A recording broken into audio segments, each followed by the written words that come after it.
Saúde, estamos de volta. Bom, como eu disse no início, né, o programa de hoje está muito bom, muito diverso, porque agora no segundo bloco a gente vai falar sobre a saúde das unhas.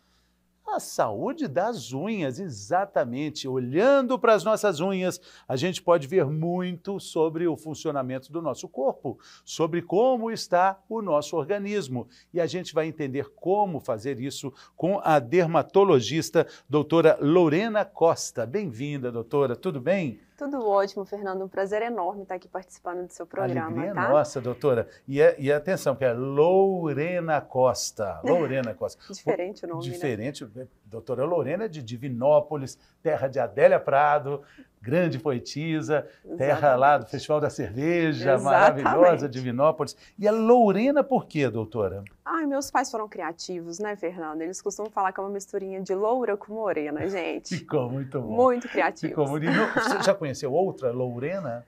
Por incrível que pareça, não. Ah, sim. É bem diferente, né? Muito Exatamente. bacana. Então, quando a gente abriu o programa, eu falei, olha, a gente pode saber muito da nossa saúde olhando para as nossas unhas. E não é nenhum exagero, né, doutora? Não mesmo, Fernando. Inclusive, quando me chamaram para o convite, né, da entrevista, eu achei super interessante, porque, assim, é uma parte do nosso corpo que a gente menospreza o tempo inteiro e vocês não sabem o quanto que ela diz sobre a nossa saúde. Inclusive, recentemente fiz um diagnóstico de um melanoma, que é um câncer de unha, em que... graças a Deus descobrimos recente, mas pode até inclusive termos que amputar o dedo, a mão do indivíduo. Que isso? Pode levar inclusive ao óbito e ninguém sabe dessas coisas e dessas condições da unha, né? E quais são os pontos de atenção? O que é uma unha saudável? Vamos identificar primeiro essa unha para depois a gente ir para os problemas. Sim, uma unha saudável, gente, ela é aquela que está com a coloração íntegra, sem nenhuma lesão, sem nenhuma diferença de coloração ou mesmo diferença de textura, tá? Então, se a gente tem uma unha mais esbranquiçada, mais ondulada, ou mesmo uma unha que tem uma mancha preta em linha, por exemplo, com uma cor esverdeada ou escurecida ou amarelada, a gente tem que atentar. Aquelas pontinhas branquinhas que tem na unha, que aqui em Minas é quando a gente vai ganhar presente, né? Exatamente. É verdade? A gente ganha presente mesmo? Quando Não, vai chegando no fim? Então, assim? Fernando, na verdade, essas manchinhas brancas da unha, gente, é chamada de leuconíquia. É uma mancha benigna que pode acontecer em várias situações normais do indivíduo. Uma mulher, por exemplo, que está no seu período fértil, né, no seu período menstrual, ela pode apresentar essas manchinhas brancas na unha. Da mesma forma que o indivíduo que for tomar um antibiótico, por exemplo, também pode. Tá? Então, é uma lesão benigna, a gente nem classifica como uma lesão, ela é temporária, mas não nos preocupa tanto assim, tá?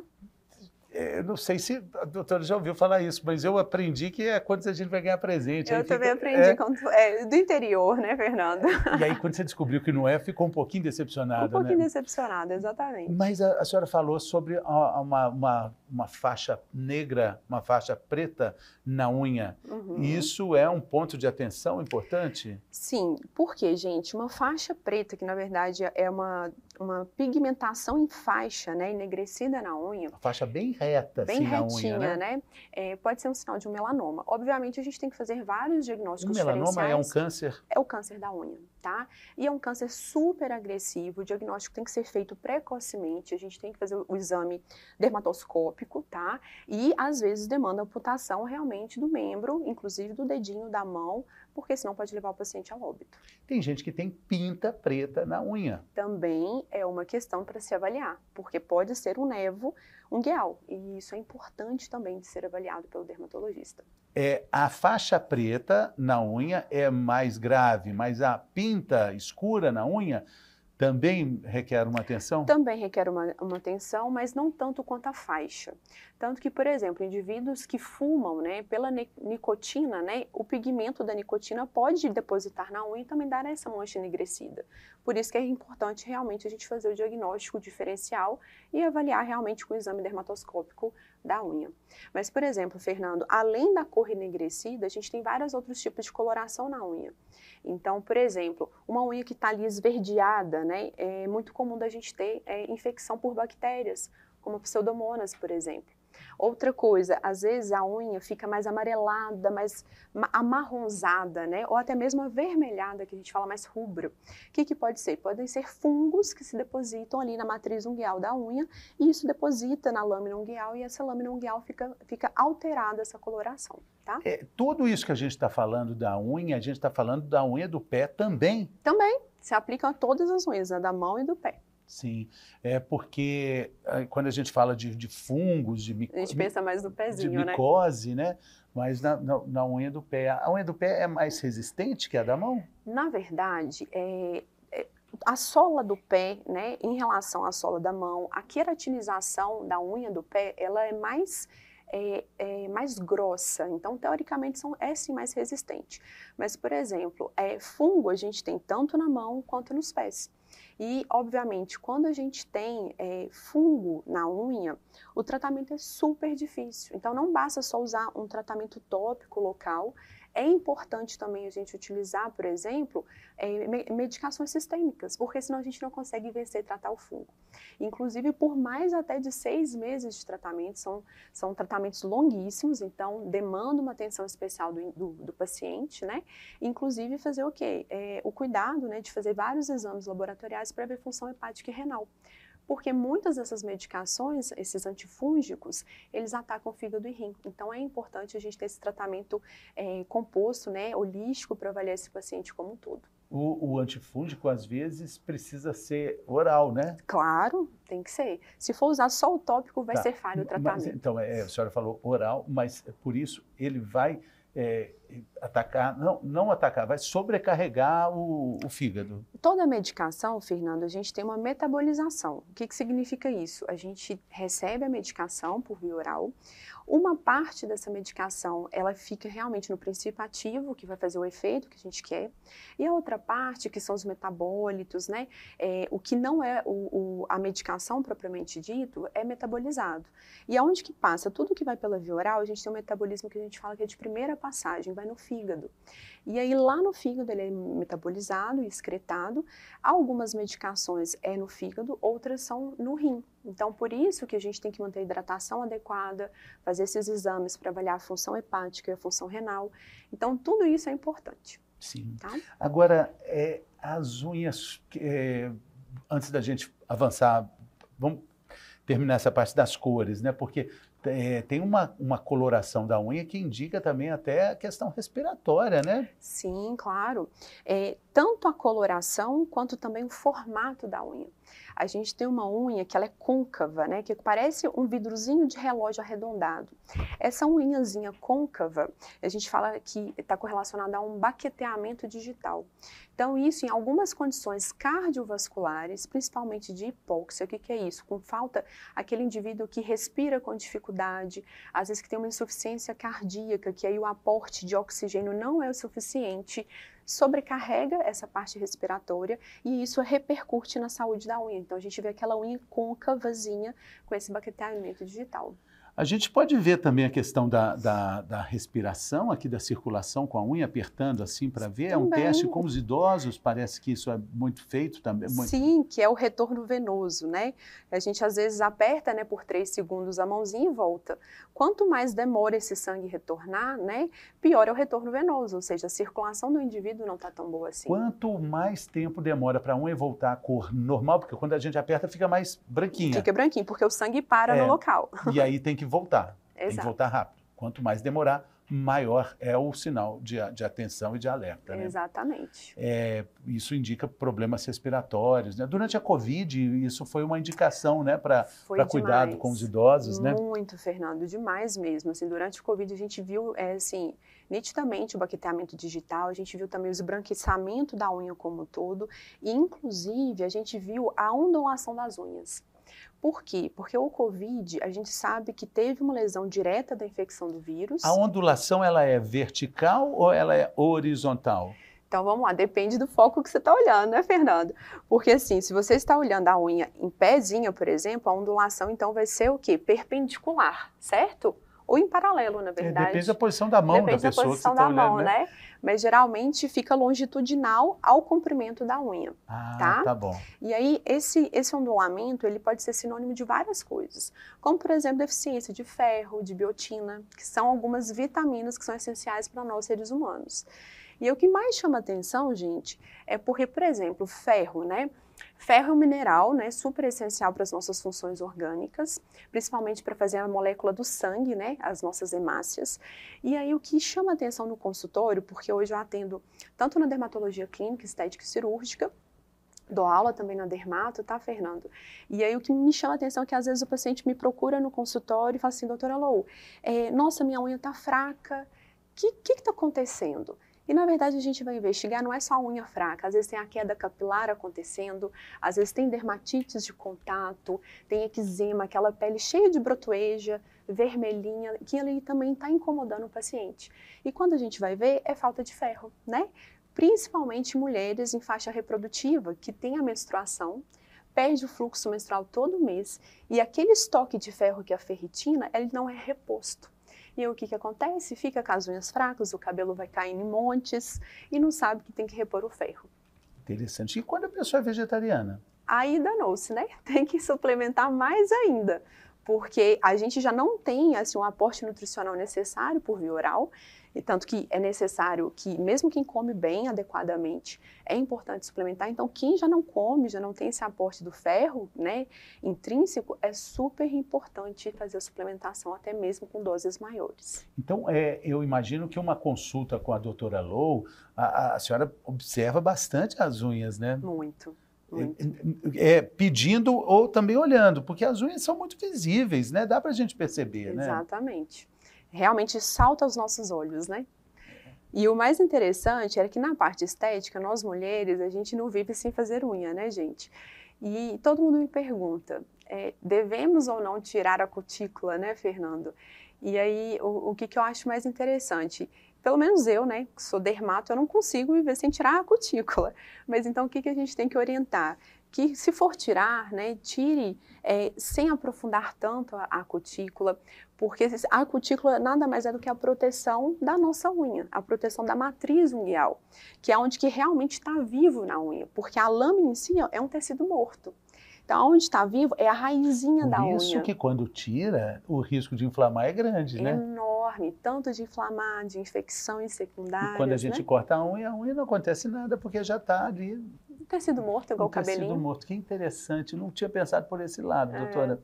E quando a gente fala sobre os cuidados das unhas femininas, a gente fala de um período de pausa, né? Exatamente, é importante. De descanso. Ter o descanso, tanto de retirada da cutícula, quanto de passagem do esmalte. Porque o esmalte também, ele é como se fosse uma película, né, impermeável, que obstrui ali a respiração, né, das células ali.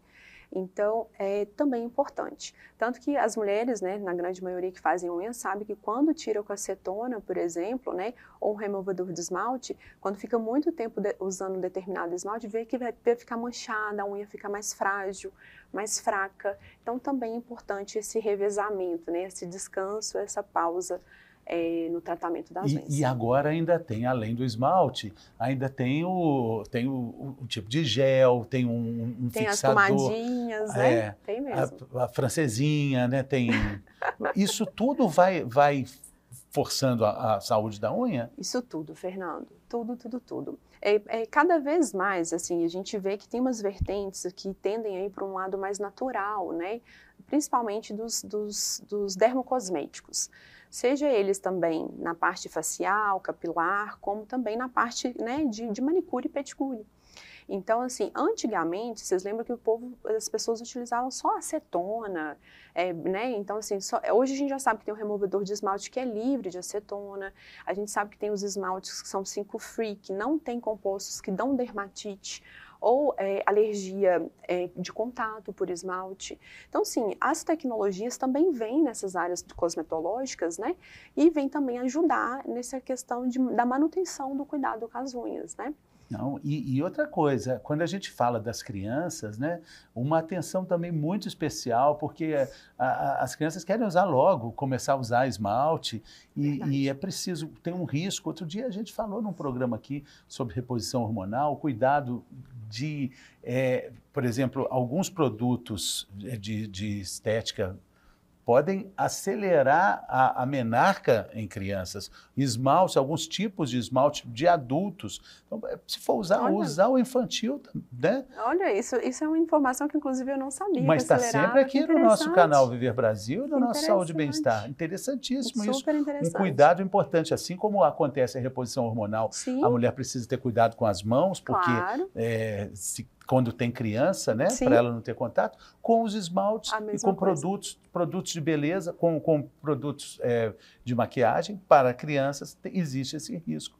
Então, quando o máximo que puder adiar, né, o início, porque depois não dá para ficar sem, né? Não dá. É um círculo vicioso, né? Quem faz aí, quem sabe, a mulherada, inclusive os homens hoje, a gente sabe que tem uma demanda enorme, que cada dia mais vem fazendo unha, vem tirando cutícula, né, vem fazendo essa higienização das mãos.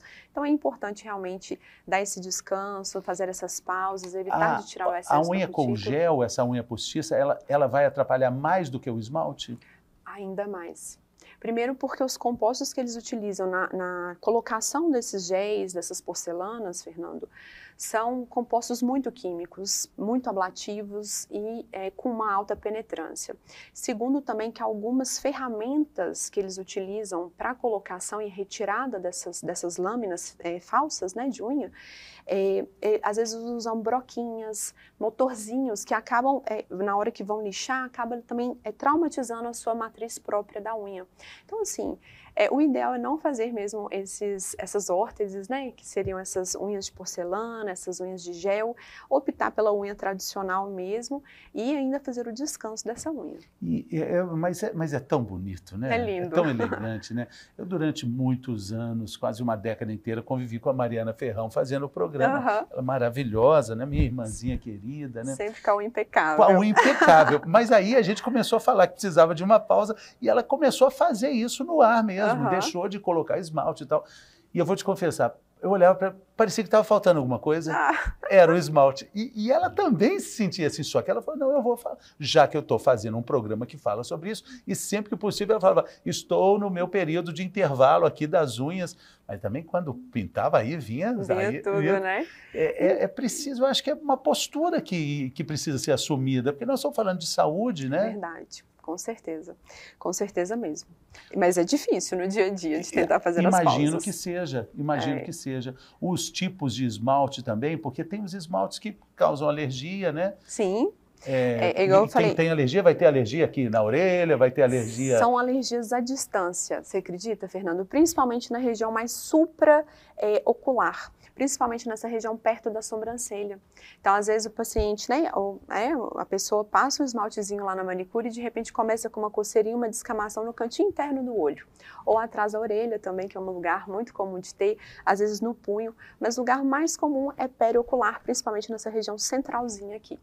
Tá, então é mais um ponto de atenção na hora da escolha, do cuidado com as unhas. O que passar, né? Qual esmalte utilizar, qual produto passar nas unhas, com certeza. A gente tem aqui, doutora, um quadro que se chama Mitos e Verdades. Nós estamos falando sobre unhas, tem muitas opiniões, né? Muitas ideias, mas eu queria te alertar assim, que é a sua opinião de consultório. Eu falo a frase, você me fala, ok, isso é verdade, ou isso é mito, não tem cabimento.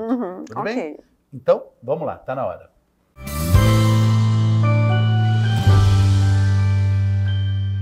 Mitos e verdades sobre a saúde das unhas, o cuidado, a beleza das unhas, o que é mito, o que é verdade. Quando a gente fala sobre isso, quem está conosco é a dermatologista doutora Lorena Costa, de Divinópolis para o mundo. Vamos lá, doutora. Primeira frase é essa. Essa é boa. Essa aqui, muita gente acha isso, e vamos ver se é forte, se é válido, se é mito ou se é verdade. Os esmaltes escuros melhoram a resistência das unhas. É mito ou verdade, doutora Lou? É mito, Fernando. É mito? É mito. Por quê? Tanta gente fala, não, esmalte preto, esmalte vermelho escuro. Talvez, acredito eu, que eles justifiquem por causa da formulação, né? Porque todas as cores sólidas, elas demandam menos quantidade de pigmento.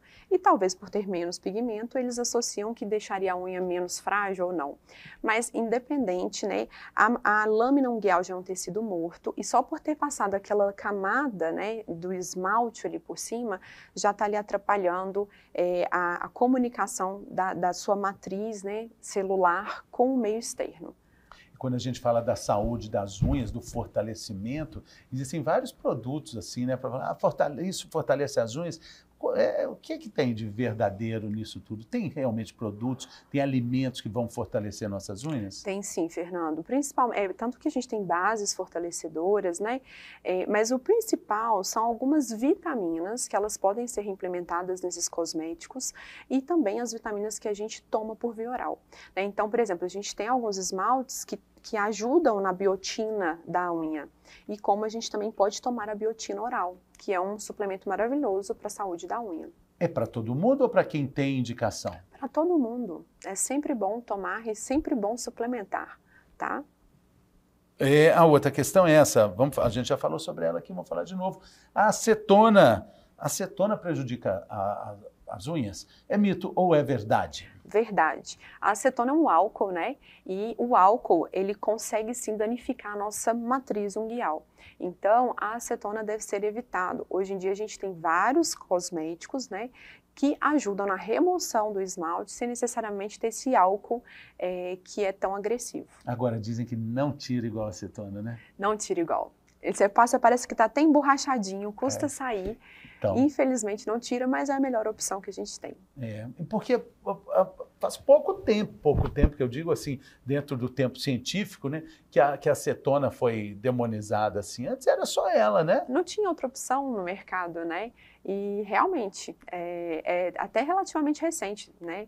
Deve ter o quê? O que a gente viu no mercado no Brasil, deve ter menos de 10 anos, talvez, né? É realmente recente. Mas não pode usar, não é para usar, né? Evitar, com certeza. Sim. É igual para alisar, né? No cabelo, né? Formol, né? Hoje você tem outros compostos, algumas enzimas, papaina, né? Que não necessariamente precisa ser o formol, que também é um aldeído, né? Que é um composto químico tão agressivo quanto a acetona, né? Que também é outro composto químico. Também dizem que não tem nada igual ao formol, né? Também não tem nada para alisar como formol, é verdade. Paradoxo, né? Paradoxal. A outra questão, o esmalte colorido pode deixar as unhas manchadas. É mito ou é verdade? Verdade. Todo esmalte colorido, igual eu falei para você, ele tem pigmentos e pode realmente ficar restos de pigmento naquela unha. Então, por exemplo, existem alguns esmaltes avermelhados, principalmente os vermelhos mesmo, eles tendem a ficar mais pigmentados na unha. O porquê, não sei se tem a ver com a porosidade, se tem a ver com a fixação desse pigmento, mas realmente isso é verdade. E aí, durante esse período de pausa do esmalte, vai ajudar a clarear e descansar aquela matriz unguial. Quanto tempo, a gente não falou quanto tempo a pausa é necessária? Pelo menos, Fernando, 1 semana que eu oriento. Mas, obviamente, se às vezes a mulher já tem uma rotina de fazer unha toda semana e não quer fazer aquela pausa realmente do descanso de tratamento, às vezes ela pode se programar para tirar o esmalte anteriormente, a ida na manicure, por exemplo, e esperar pelo menos 48 horas hidratando aquela lâmina unguial. Então é ideal assim, a própria indivíduo mesmo em casa tira com removedor de esmalte, passa às vezes uma cerinha, um hidratante de mãos, por exemplo, que vai hidratar essa lâmina unguial, e aí depois espera 48, 72 horas e vai na manicure fazer aquela unha, tá? Melhorou o prazo aí, né? Melhorou. Passou para 2 dias. Um pouquinho melhor. Tá melhor. Mas se for em termos de tratamento, Fernando, o ideal realmente é esperar um tempo maior. Inclusive, quem realmente tem fungo nas unhas, por exemplo, a gente orienta não fazer unha e não passar esmalte durante o tratamento inteiro.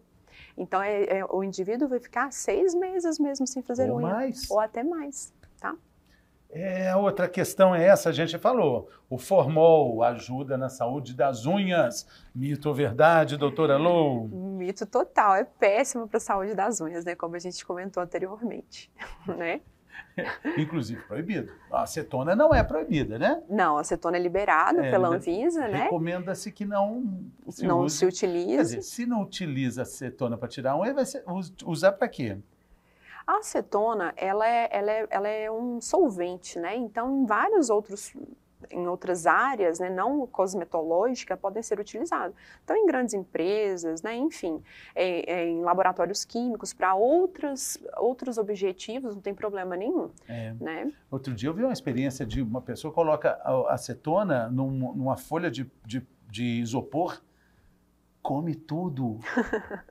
Para mostrar como a acetona é poderosa. Né? Por exemplo, a minha veia acadêmica é muito grande, né, Fernando? Então, eu fiz mestrado, doutorado, pós-doutorado, e durante essa minha vida acadêmica, eu ficava num laboratório em bancada de pesquisa científica.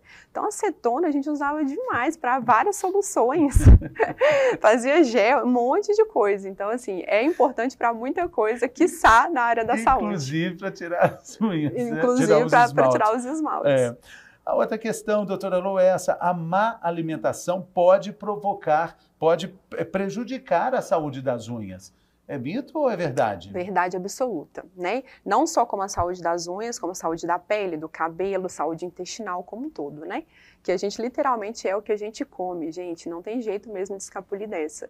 Então, assim, aquele indivíduo que já não ingere o que é suficiente para ele, com certeza a unha vai ficar frágil, vai ficar craquelenta, vai ficar enrugadinha, vai ficar igualzinho uma folhinha de papel. Então tem que suplementar. E é interessante salientar que à medida que a gente vai envelhecendo, Fernando, o nosso intestino também envelhece.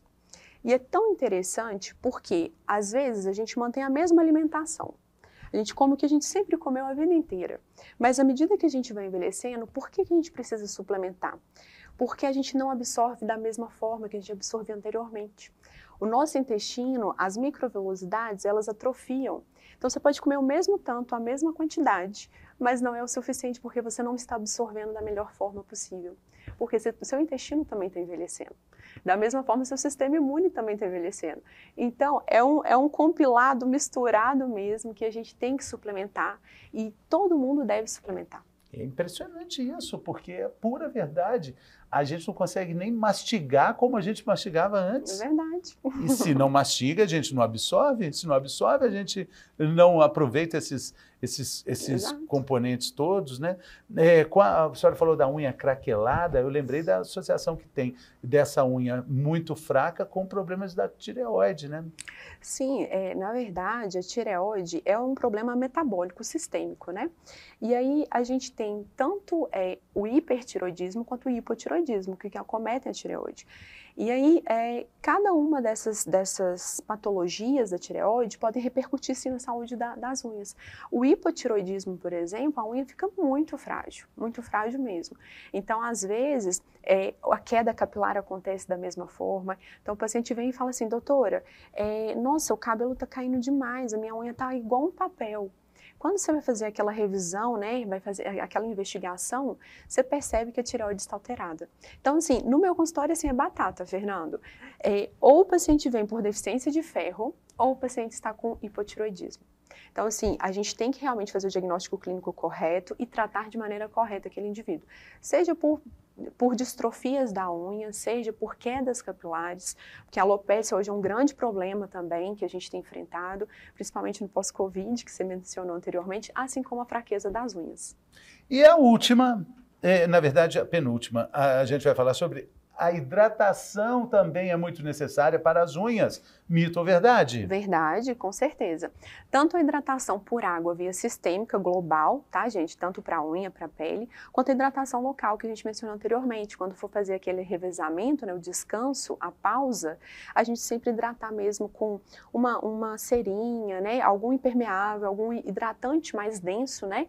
Naquela lâmina unguialzinha ali, e a matriz também. E a última, agora sim, a unha precisa respirar, como todos nós. É mito ou verdade? Mais ou menos, Fernando. Tem essa possibilidade? Tem, a senhora que manda. Porque a unha em si, igual eu te falei, ela é um tecido morto, né?